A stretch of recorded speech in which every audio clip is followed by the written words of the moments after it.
기도하겠습니다. 하나님 감사합니다. 이 저녁 우리가 모였습니다. 코로나19로 인해서 많은 어려움이 있지만은 또 우리가 우리의 해야 될 도리 하고 우리가 또 기도함으로 하나님의 구원의 역사를 간절히 간구하기 위해서 주님 앞에 모여 예배를 영광 돌리고 우리가 은혜 받기를 원하며 또 이 세상을 온전케 할 수 있기를 간절히 원하오니 이 시간 우리가 드리는 예배를 통해서 영광 받아주시고 저에게 귀한 은혜 허락하여 주옵소서. 또 저희가 조금이나마 이 세상을 살리는 일에 앞장서게 하시고 의인의 간구의 그 놀라운 역사 속에서 하나님의 구원의 손길을 이 세상에 임하게 하는 또 하나님의 도우심을 또한 받을 수 있는 놀라운 역사가 나타나게 하여 주옵소서. 우리 온 국민들 또 온 세계 사람들 코로나로 인해서 두려움을 갖고 있는 모든 사람들 염려하는 사람들 두루두루 살펴주시고 그들에게 평강을 더하시며 꼭 이 모든 것을 이기게 하여 주시옵소서. 주의 귀한 은혜를 말씀을 듣는 우리 모두에게 허락하여 주옵소서. 예수 그리스도 이름으로 기도하옵나이다. 아멘. 하나님 말씀 고린도 후서 12장 7절 보시겠습니다.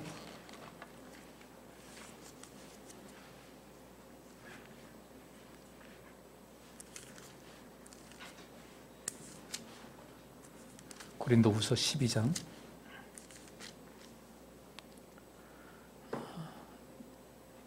7절부터 10절까지 말씀입니다. 네, 제가 읽겠습니다. 고린도 후서 12장 7절부터 10절까지 제가 읽겠습니다. 여러 계시를 받은 것이 지극히 크므로 너무 자고하지 않게 하시려고 내 육체의 가시 곧 사단의 사자를 주셨으니 이는 나를 쳐서 너무 자고하지 않게 하려 하심이니라.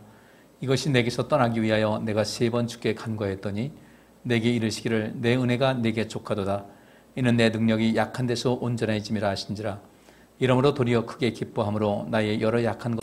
오늘 제가 이 본문 말씀을 제가 이렇게 볼 때 바울이 그렇게 얘기를 하죠. 7절 여러 계시를 받은 것이 지극히 크므로 너무 자고하지 않게 하시고 내 육체에 가시 곧 사단의 사자를 주셨으니 이는 나를 쳐서 너무 자고하지 않게 하시며 그 바울의 몸에 가시를 주셨다고 했어요. 이 가시라는 것은 육체적 괴로움이나 어떤 장애를 말합니다. 육체적인 괴로움 또는 장애를 그게 주셨는데 바울은 말하기를 이것이 사단의 사자를 주셨다. 그러니까 사단의 사자라는 것은 사탄의 하수인 것 같은 역할을 하는 마치 사탄이 우리를 괴롭히는 것 같은 그런 그 괴로움이 자기 몸에 있었다는 것을 느낀 거예요. 괴로웠겠죠. 근데 그 목적이 바울은 그렇게 얘기합니다. 나중에 아마 하나님께서 주께서 말씀하신 것을 다 알고자 했을 거예요. 나를 쳐서 너무 자고하지 않게 하려 하심이라. 자고한다는 것은 스스로를 높이는 거예요. 스스로를 높이는 거예요.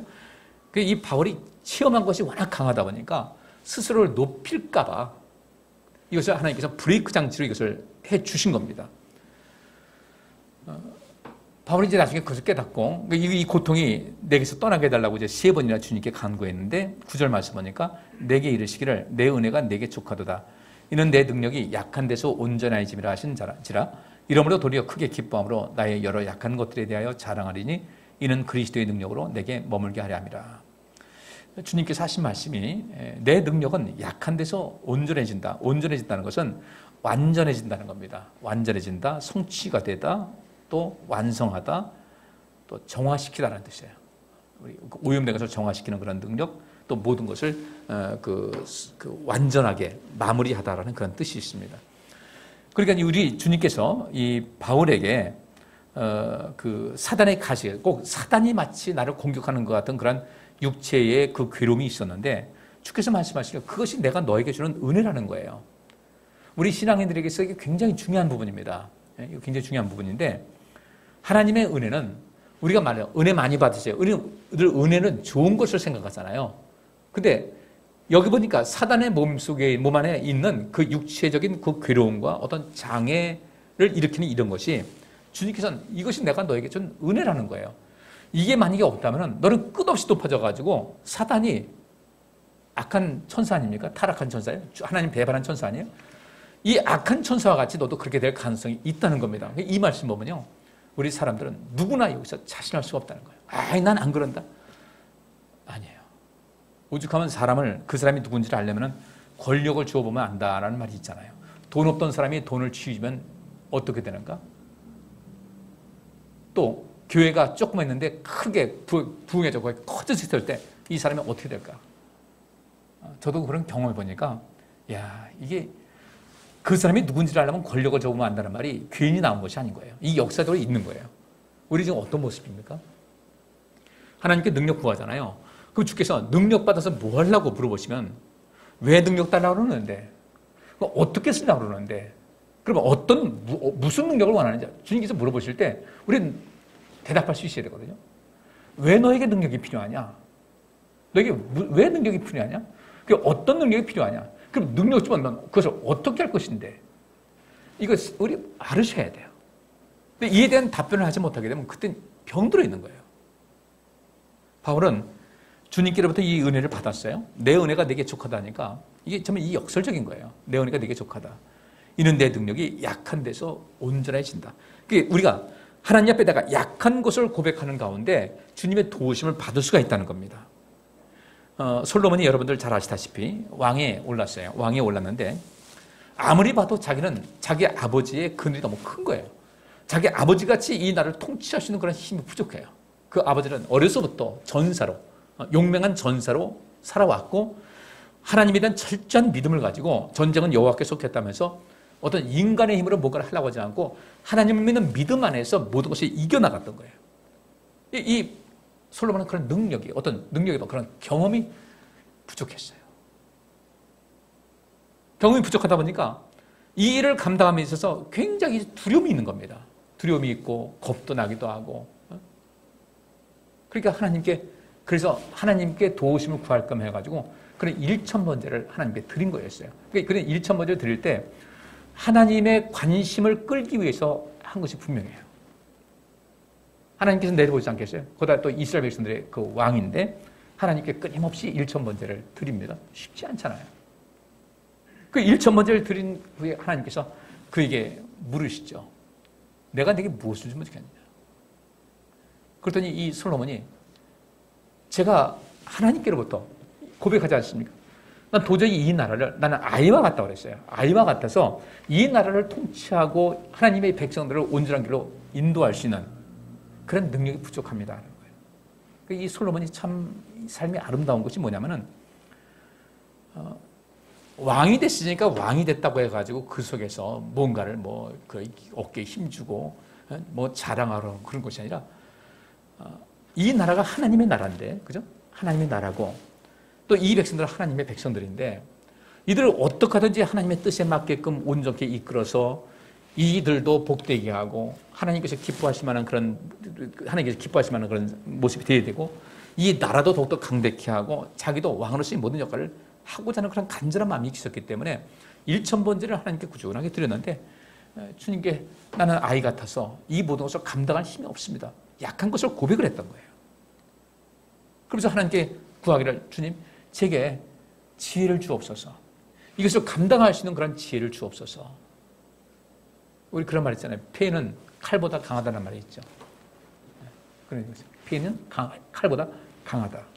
언론인들이 하는 말, 그 글 쓰는 사람들이 하는 말인데 이 솔로몬은 바로 하나님께서 주시는 그 지혜가 있다면 주변에 여러 그 강대한 나라가 있다 할지라도 그 지혜로서 모든 것을 이길 수가 있을 것이다.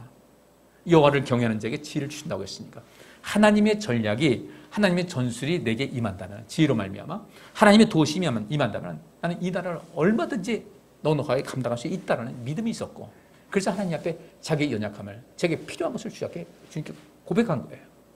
그러니까 우리도 인생을 살아가면서 우리에게 꼭 필요한 것이 있습니다.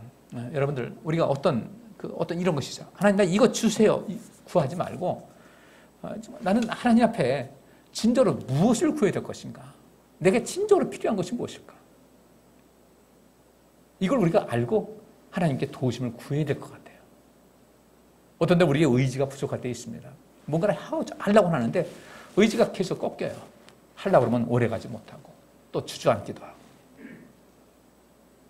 좀 악착같은 데가 있어야 되고 의지가 있어야 되는데 이것이 부족하게 되면 안 되거든요. 하나님 나 이렇게 해주세요. 그러면 주께서 이렇게 말씀하실 겁니다. 여러 가지 지혜를 주실 거예요.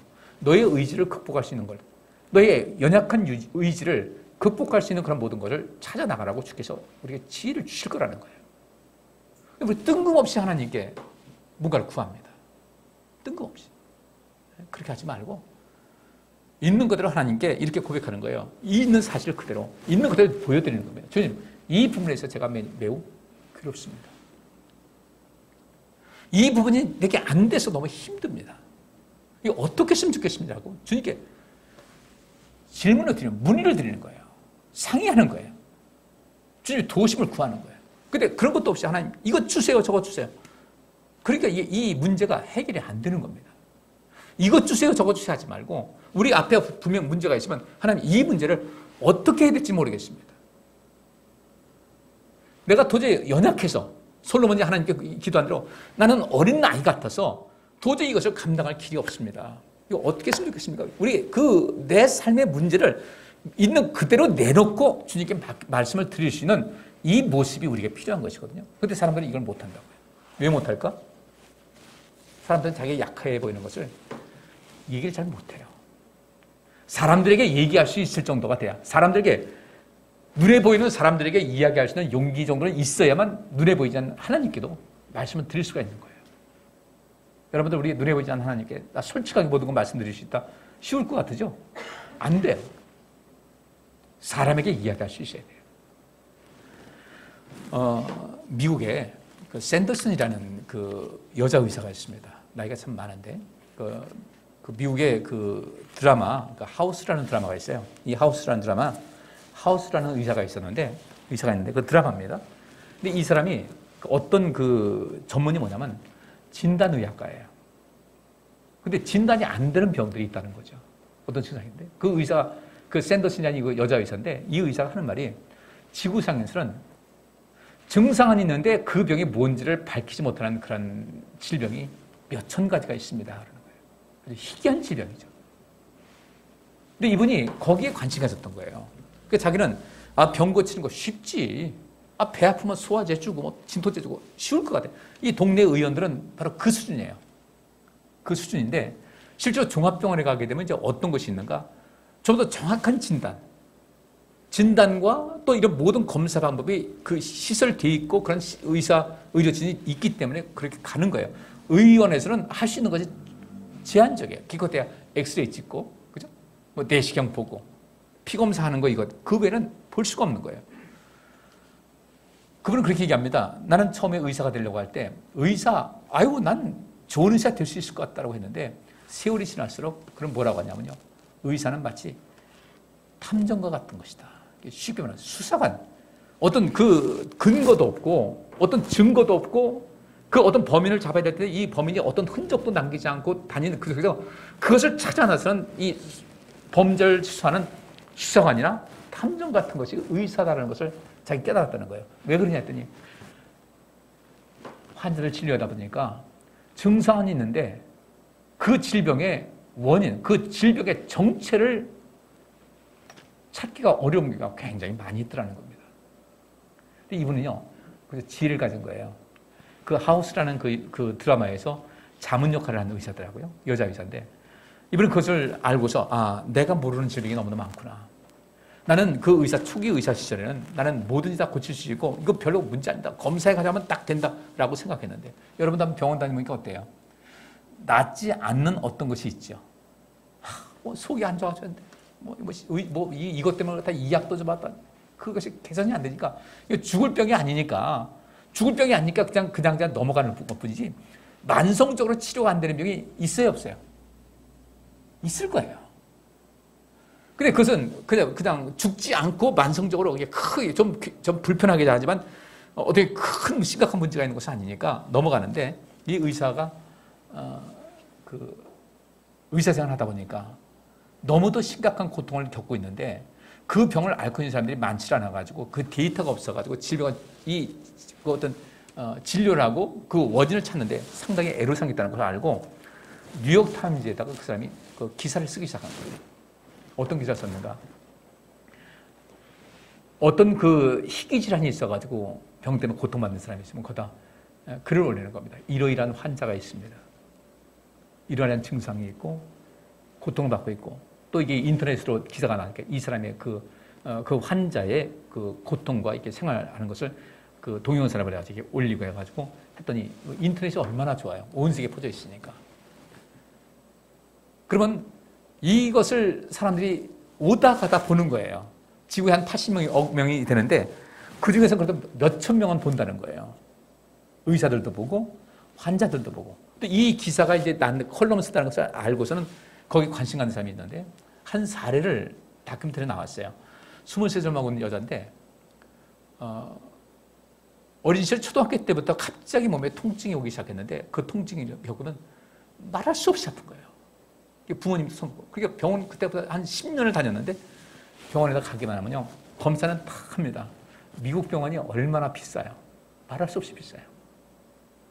검사 다 하고서 입원도 하고 했는데 딱 끝나고서 검사 다 끝나면 이러이러한 증상은 내가 이해하겠다.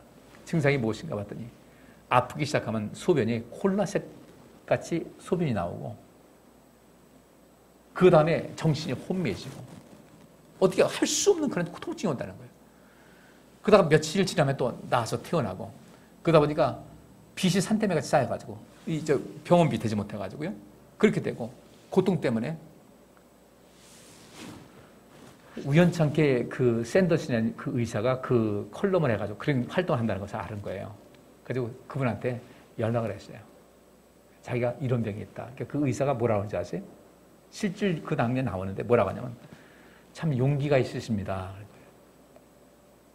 자기의 그 질병, 자기 질병과 고통을 모든 사람에게 공개할 수 있는 그런 용기를 내기가 어려운데 참 용기 있는 행동하셨습니다. 결론적으로 말하면 그 환자, 23살 먹은 그 자매가 그 용기를 내서 자기의 아픈 것, 자기의 모든 것을 고치려고자 하는 간절한 그 어떤 의지를 보였을 때 이 사람이 어떻게 되는지 아세요? 고침받았어요. 치료가 됐어요. 가는 데마다 병원에서는 다 검사하고 모르겠습니다. 원인을 모르겠다는 거예요. 모르겠습니다. 여기다 모르겠습니다. 미국에서 유명한 병원은 다 다녔는데 모르겠다.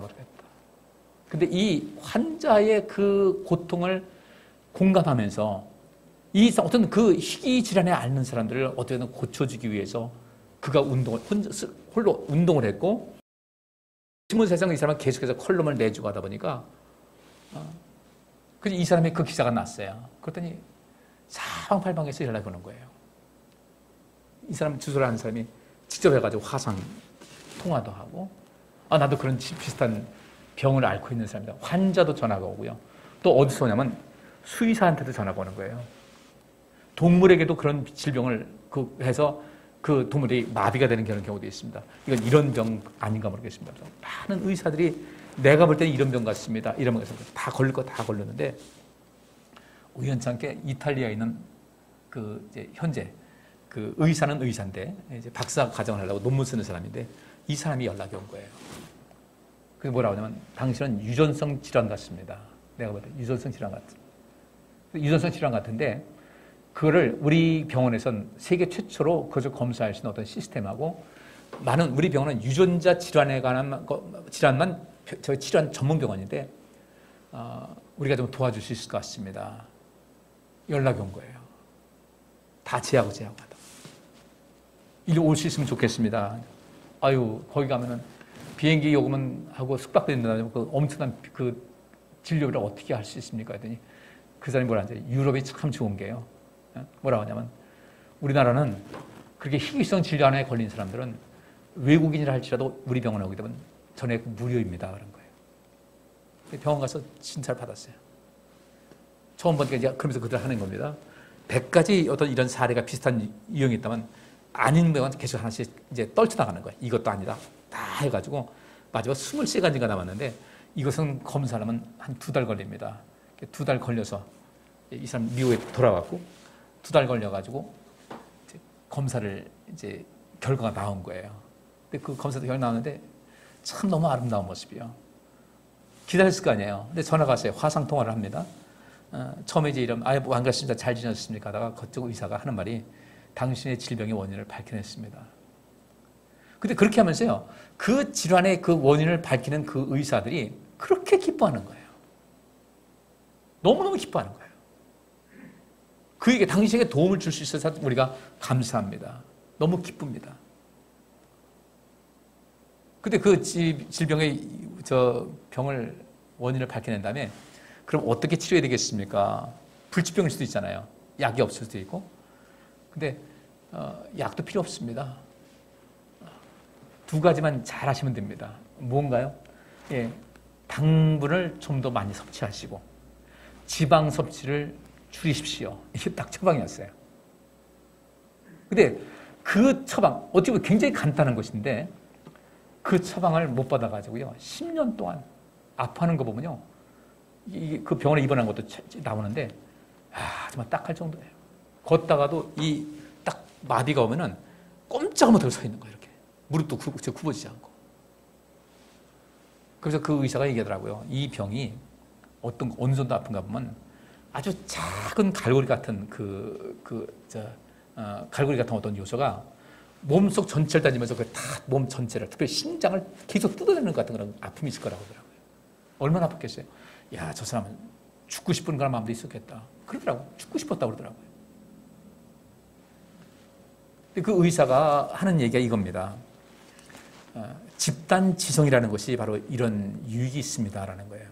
만약에 그 환자가 이런 데인데 내가 이것을 해가지고 온 세계에 다 퍼줄 수 있는 이것을 내가 뉴욕 타임즈에다 이걸 올리려고 그러는데 여기 한번 자료를 나한테 줄 수 있겠습니까? 그럼 난 도와주겠습니다.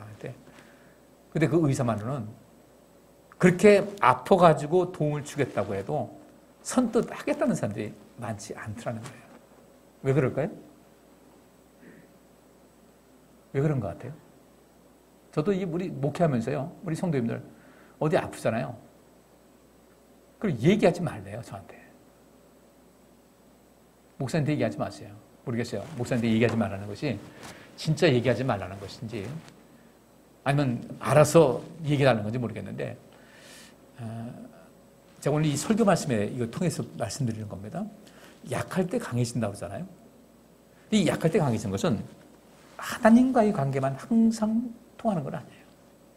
하나님과의 관계에서도 이게 통하지만은 우리 이 세상을 살아갈 때 하나님께서는 사람을 통해서 역사하시잖아요. 이것은 아주 중요한 것도 아니에요. 그래서 이 모든 것이 굉장히 내가 부끄러움을 주는 그런 것도 아니에요. 여러분들 꼭 기억하세요.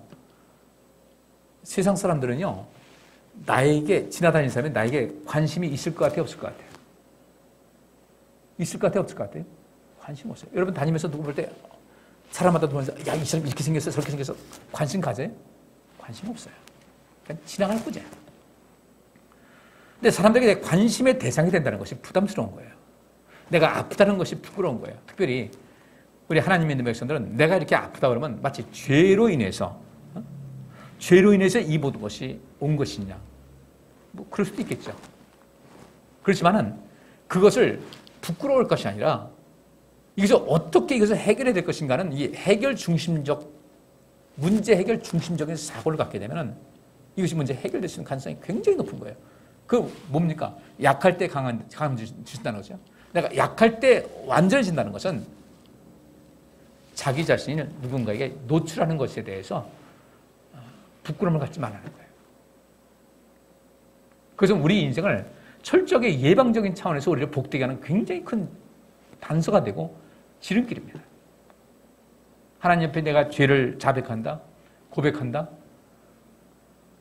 눈에 보이지 않는 하나님이지만요, 그거 쉬운 것이 아니에요.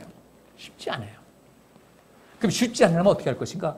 우리가 이 인간관계 속에서 눈에 보이는 사람들에게 자기 속에 있는 어떤 것을 이렇게 이야기할 수 있는, 그렇다고 해서 모든 것 다 이야기할 필요는 없어요.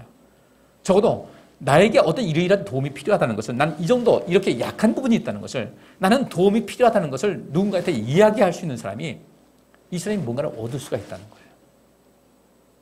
그래서 주께서 하신 것이 아닙니까? 구하라, 찾으라, 두드리라. 아무나 구할 수 있는 거 아니에요.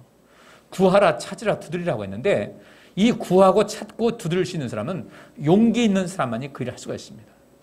문제 해결에 관심 갖고 이 문제를 꼭 해결해야 되겠다는 그런 의지가 있는 사람은요, 반드시 구하고 찾고 눈을 두드리는 거예요.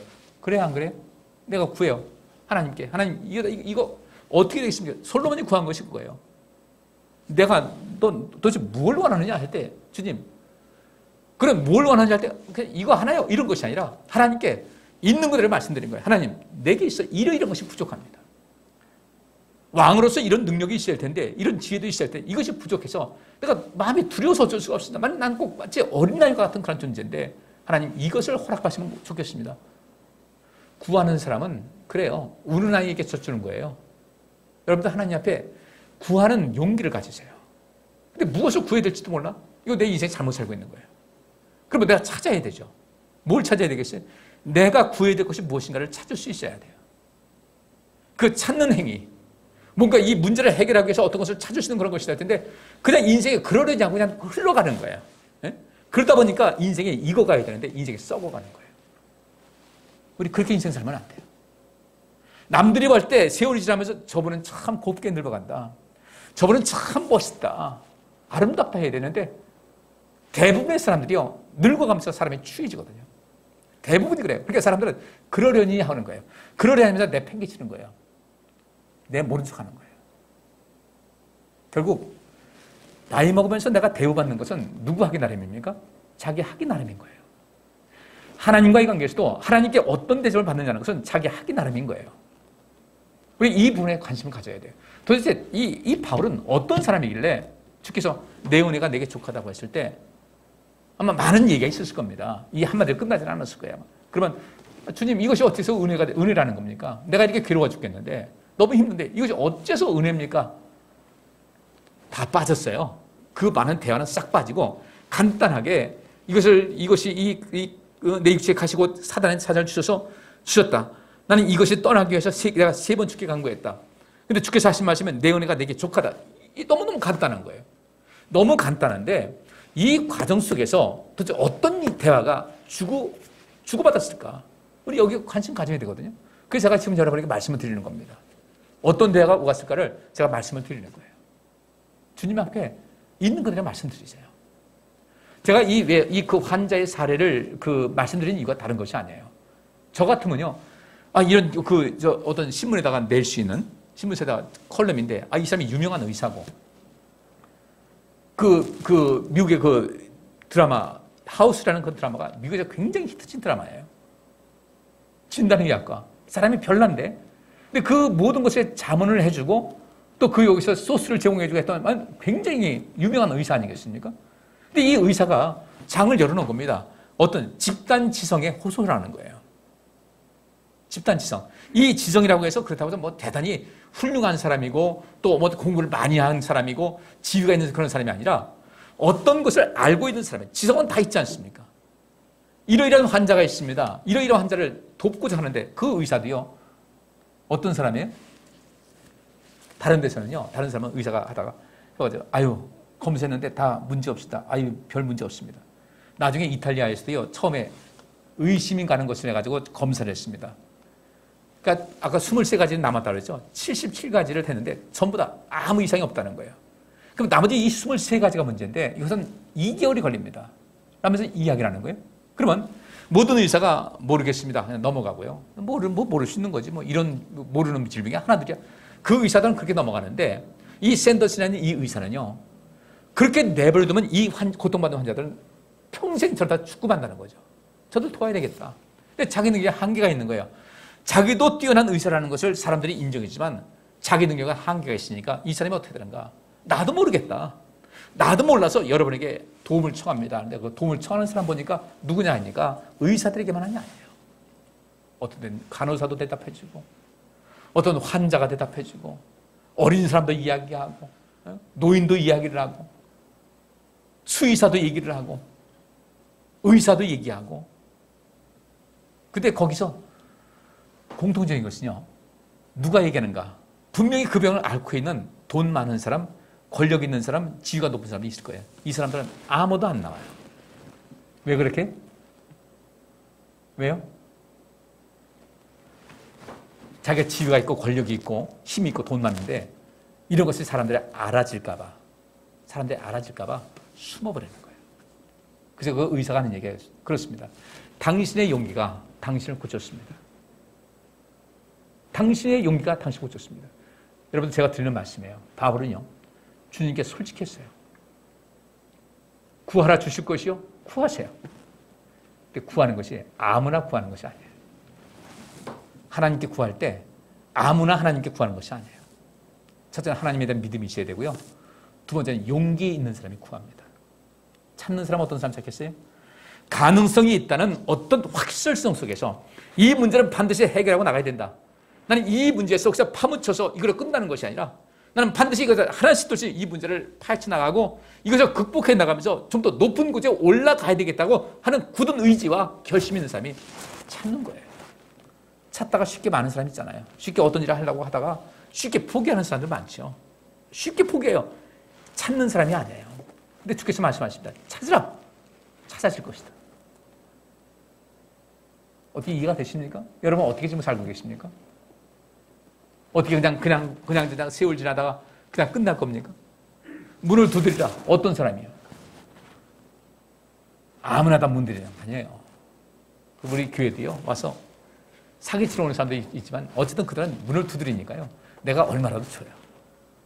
뻔히 알면서도 내가 얼마라도 줘요. 그럼 세상에 이게 사기치러 온 사람들도 알면서도 얼마나 내가 주는데 왜 문을 안 두드려요?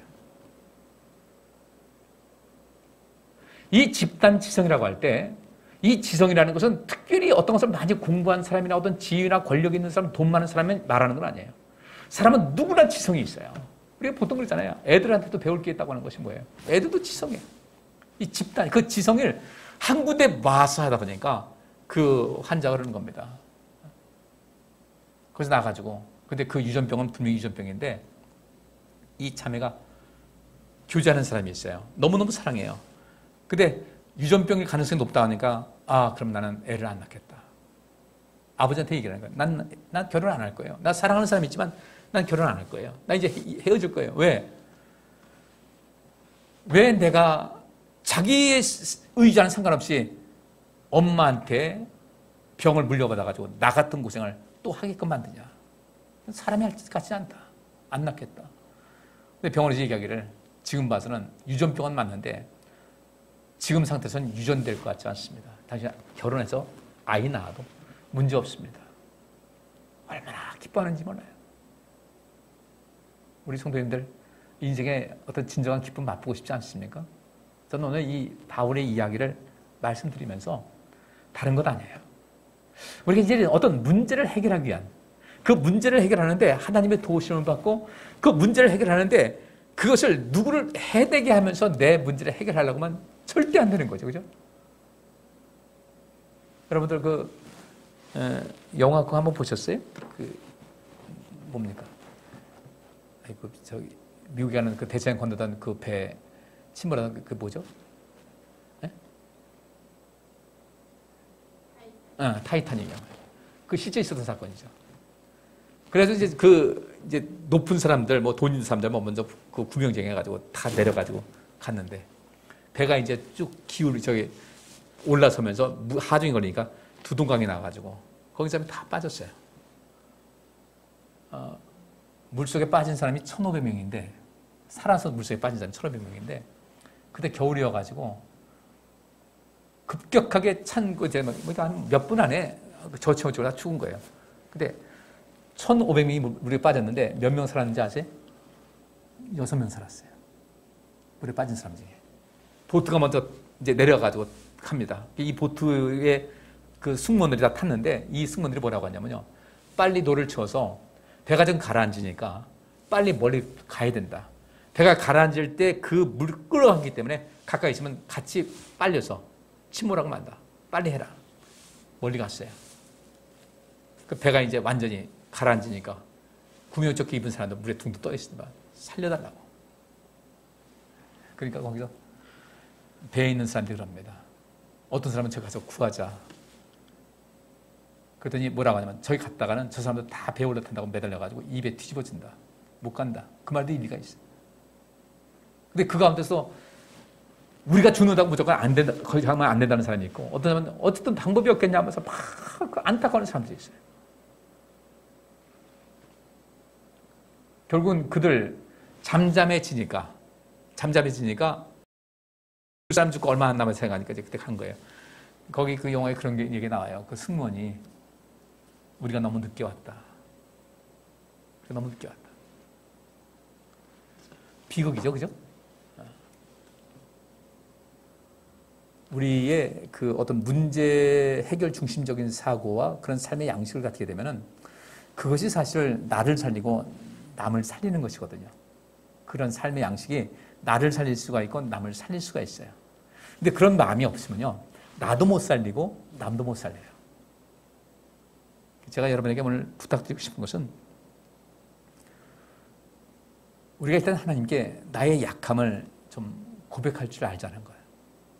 나는 약하다는, 약한 존재라는 것을 주님께 고백할 줄 알아야 되고, 그 다음에 어떤 그 문제 해결을 하고자 하는 그런 강력한 의지와 또 용기를 좀 가졌으면 좋겠다는 거죠. 저 목회를 하면서 그런 거 많이 보거든요. 사람들 저하고는 달라요. 저는 어떤 것이 있을 때 문제를 해결하기 위해서 어쨌든 그 문제에 접근하려고 하는 그런 그것이 있어요. 나를 힘들게 하는 그런 조건 속에 자꾸 다가서서 그 문제가 무엇인지를 돌아보고 하는 이런 것이 있어요. 제가 전에도 한번 말씀드렸을 거예요. 이런 겁니다.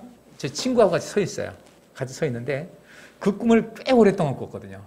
근데 여기서 여기를 가야 돼요. 여기서 여기를 가야 되는데 둘이 있어요. 근데 나는 항상 여기서 이렇게 돌아가야 돼요. 항상 이렇게 돌아가야 돼요. 이 친구 여기서 바로 가는 거예요. 나의 선택권은 없어요. 난 일리 돌아가야 돼요. 세상 없어도 이길 수가 없는 거예요. 그런 꿈을요, 참 자주 꿨어요. 근데 그런 꿈을 꿀 때마다 어떤 마음이겠어요? 그 꿈을 꾸고 나면 막 불안감과 좌절감과 분노를 할 수도 없을 만큼 좌절감이 컸어요. 언제부턴가 그 꿈을 꾸지 않는데 워낙 그런 것이 자주 꿨었기 때문에 지금도 기억이 나요. 근데 지금은 그런 꿈을 꾸지 않거든요. 또 어저께 어떤 걸 보다가 문득 그 생각이 떠오르더라고요. 내가 그때 그랬는데.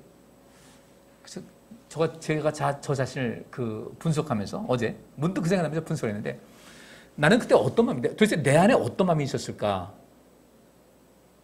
그것을 극복할 수 있는 것은 무엇이었을까 봤을 때, 나는 절대로 이 세상에서 나는 뭔가를 이룰 수 있는 그런 희망이 없다고 완전히 절망 속에 인생을 살았던 것 같아요. 왜 나는 돌아가야 돼요? 똑같이 뛰어가지고 먼저 도달하면 되는데, 여기 먼저 도달해야 되는데 이 사람은 이렇게 가고 나는 돌아가야 된다. 꽤 오랜 기간 동안 나는 절망 속에 살았던 것 같아요. 내가 애쓴다고 해서 무슨 소용이 있었을까? 근데 그것이 언제부턴가 그 꿈이 안 꿔져요. 왜 그랬을까요? 저는 절망을 극복했던 것 같아요. 나가 할 수 있다. 언제부터인지 모르지만 그런 마음을 가지게 된 것 같아요. 그것이 어디로부터 비롯된 건지 모르겠어요. 하여튼 그것을 극복했어요. 우리 성도님들께서도 약한 것이 절대 부끄러운 거 아니에요. 절대 부끄러운 거 아니에요. 약할 때 강해진다고 그랬으니까. 약하기 때문에 주님을 만날 수 있고 주님의 은혜를 체험할 수 있는 그런 좋은 도구가 될 수 있다는 겁니다. 약한 양면성입니다. 쉽게 말하면 약할 때. 약하다는 것은 볼 때 별로 좋은 건 아니에요. 사람이 약해 보여요? 안 좋은 거예요. 근데 주님께서 말씀하시기를 약할 때 강해진다. 내 능력은 약한 데서 온전해진다. 여기 그 10절 말씀은 이런 말씀이세요. 바울이 이 말씀을 듣고 이렇게 고백합니다. 그러므로 내가 그리스도를 위하여 약한 것들과 능력과 궁핍과 핍박과 곤란을 기뻐하노니 이는 내가 약할 그때 곧 강함이라 했는데, 여기서 강하다는 뜻이 뭔지 아세요? 이 강하다는 단어가 너에게 성령이 임하시면 능력을 받고 권능을 받고 할 때 그 권능이라는 단어예요. 약할 그때 강해진다. 약할 그때 주님의 능력이 너에게 임한다는 얘기입니다. 여러분들 약한 것 부끄러운 거 아니에요. 약한 것을 극복하지 않고 약한 그대로 인생을 살아가는 것이, 그것이 부끄러운 것이지, 약한 것은 절대 부끄러운 것이 아니에요. 어떤 이유에 있었는지 내가 약해질 수 있어요. 저도 어렸을 적에 그래요. 그 어린 시절 경험. 꿈은 있는데 제가 생각해도 그런 거예요. 난 꿈은 굉장히 컸던 것 같아요. 꿈은 있는데 저도 지금 돌아보면요, 남들 10시간 공부해야 얻을 수 있는 것이요, 전 한 서너 시간이면 얻을 수 있었어요. 남들이 10시간을 투자해야 얻을 수 있는 것을 전 서너 시간만 투자하면 그것을 얻을 수 있는, 내 것을 할 수 있는 그런 능력은 있었어요. 제가 어렸을 때부터 돌아보니까 그런 것이 있었어요. 그 능력은 지금도 또 역시 있어요. 근데 그러다 보니까 뭔가를 계속해서 꿈을 갖고 있었는데 그 꿈이 펼칠 수 있는 모든 주변 조건이 안 되다 보니까 그게 어린 시절부터 굉장히 스트레스가 됐던 것 같아요. 근데 저는 그냥 그걸 말지 않았거든요. 나이 먹어서 제가 지금 생각해도 난 좀 늦되는 경향이 있다 그랬는데, 남들보다 출발 선상이 늦었으니까. 그래도 후회 없어요. 나는 나를 극복하고 산다. 아직도 갈 길이 멉니다. 저도요.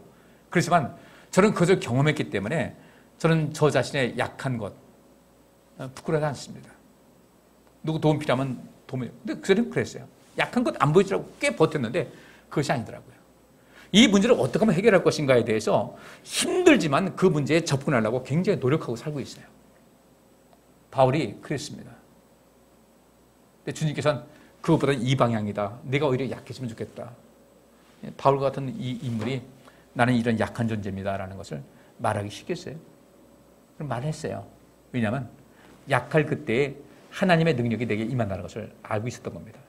그러면 내가 그냥 맥 없이 약해지는 거예요? 내가 맥 없이 나 저 약해요. 그런 것이 아니라 바꿔 말하면요. 약하다는 것은 문제가 있다는 것이고 근데 이 문제를 봤을 때 이 문제를 해결하고자 하는 강력한 의지, 바꾸면 문제 해결 중심적인 삶을 살아가려고 애썼을 때, 힘썼을 때 주님께서는 그에게 능력을 주시더라는 거죠. 여러분들 꼭 그렇게 사시기를 주의 이름으로 축복합니다. 절대 주저앉지 마세요. 약하다고 한탄하지 마세요. 약한 것이 여러분의 삶 속에 능력으로 바뀔 수 있는, 전환될 수 있는 좋은 조건이 되는 것을 꼭 믿으시기 바랍니다. 약하다고 누구 원망하지 마시고요. 약하다고 내 신세 한탄하지 마시고 약하다고 부모님 탓하지 마시고 부모님들은 부모님 나름대로 최선을 다하신 거예요. 그분의 한계 안에서는 최선을 다한 거예요. 다시 돌이킬 수 없고 어떻게 해요? 이제부터 내 인생 살아가야죠. 내 인생 살아가면 되는 거예요. 그래서 그 부모님의 마음에도 위로를 드릴 수 있어야 되는 거예요. 어머니, 아버지 힘드셨죠? 저 이렇게 컸습니다. 그래도 이 모든 것이 어머니, 아버지 덕입니다라는 마음을 갖고 그렇게 할 수 있어야 되고요. 또 부모님 역시 마찬가지로 부모님들도 자녀들에게 그래, 내가 그때 많이 힘들었다 하고 자녀들에게 그 모든 것을 서로 이렇게 서로 약함을 주고받으면서 서로에게 힘을 줄 수 있는 그런 것이 되어야 되는데 우리 사람들은 필요 없이 강해지려고 하는 그런 욕구 때문에 나는 강해야 된다는 어떤 당위적 사고 때문에 약한 것을 드러내는 것을 추조하고 있어요. 아무것도 아닌데. 아무것도 아닌데. 제가 아까 그 환자의 사례를 말씀드린 대로 그 사람은요, 용기가 있었던 거예요. 그러니까 그 의사도 수없이 많은 사람을 도와주려고 했는데 그 많은 환자들이 선뜻 자기 이야기를 노출하는 것을 두려워하더라는 거예요.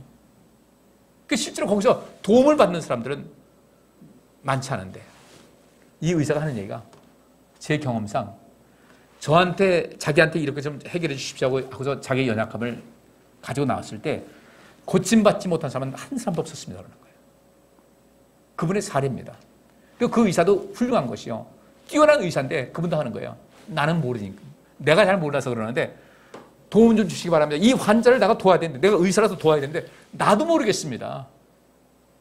나도 진단을 못 내리겠습니다. 여러분들 고견을 좀 말씀해 주시기 바랍니다. 집단 지성에 호소를 했어요. 그 의사도 훌륭한 거예요. 그 의사도요. 알아주는 의사인데도 불구하고 나도 모르겠습니다. 여러분의 도움을 필요합니다. 도움 주는 사람 보니까 평범한 사람들, 의사들도 있지만 또 그 얘기해 주는 모든 그 의사들도 여러 사람들이 있죠. 자기 경험을 이야기하고 우리 약할 그때 강해집니다. 약한 것은 절대 부끄러운 거 아니에요. 약한 것을 숨기고 문제를 회피해 나가는 사람들이 부끄럽다고 할 수는 없겠지만 삶을 좀 연약하게 사는 그런 모습이 되는 겁니다. 절대 약함을 부끄럽게 하지 마시고 약할 그때 주님께 가서 구하고 찾고 문을 두드리는 이런 삶을 살아간다면 우리 성도들의 인생은 정말 이 바울이 이런 약할 그때 내가 강해진다. 내가 약해서 그 약한 것을 해결하기 위해서 주님과 말씀을 드리고 그것을 해결하기 위해서 힘쓰고 찾고 구하는 가운데 나는 능력 있는 사람이 됐다.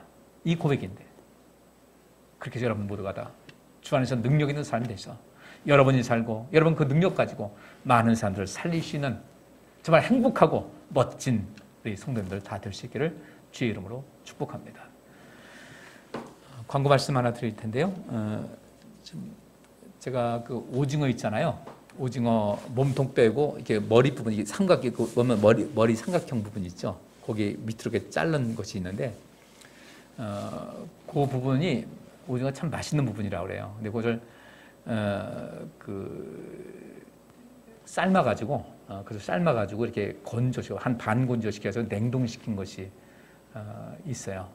그러니까 자성 오징어라고 하더라고요. 자성 오징어. 몸통은 아니에요. 다리도 아니고 머리 부분인데 자숙 오징어. 우리가 삶아서 절반 정도 말려가지고 냉동시킨 오징어인데 그 만든 지 얼마 안 됐어요. 약 그 유효기간이 한 1년 반 정도 남았으니까 충분히 먹을 수 있습니다.